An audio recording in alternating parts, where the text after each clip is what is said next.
Hi friends, good morning. నేనైతే లేచాను, walking కూడా వెళ్ళొచ్చిన. మీరు లేచిండ్రో లేదా ఫ్రెండ్స్? ఈరోజు జరిగింది ఏంటంటే, నేను నార్మల్గా వాకింగ్ తెల్లారినాకనే పోతా. నేను వెళ్తుంటే ఇద్దరు వ్యక్తులు ఫుల్ మాస్క్, బ్లాక్ మాస్క్తో కవర్ అయ్యి ఉన్నారు. ఒకడు బండి నడుపుతున్నాడు అనుకుంటా, ఒకడు బ్యాక్ సైడ్ కూర్చొని ఉన్నాడు. వాడు వచ్చేసి నా బ్యాక్ సైడ్ నుంచి నా మెడ పట్టుకొని నన్ను కింద పడేసి ఆ చైన్ అనేది లాక్కొని వెళ్ళిపోయింది. నేను పుస్తల్ని గట్టిగా పట్టుకున్నా. పుస్తలు నా చేతిలో ఉన్నాయి. నా ఫోన్ కూడా వాడేం తీసుకోలేదు.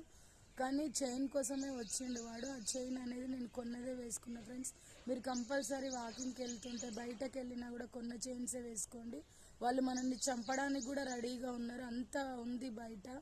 అసలు మనిషి తిరిగే సురక్షితం కూడా లేదు. నిర్మానుష ప్రదేశంలో అసలు పోవద్దు. ఓకేనా ఫ్రెండ్స్? నాకు తెలిసింది నేను చెప్పిన ఫ్రెండ్స్. నేనైతే కొన్నదే చైన్ వేసుకొని పోయినా. ఓకేనా? Bye friends.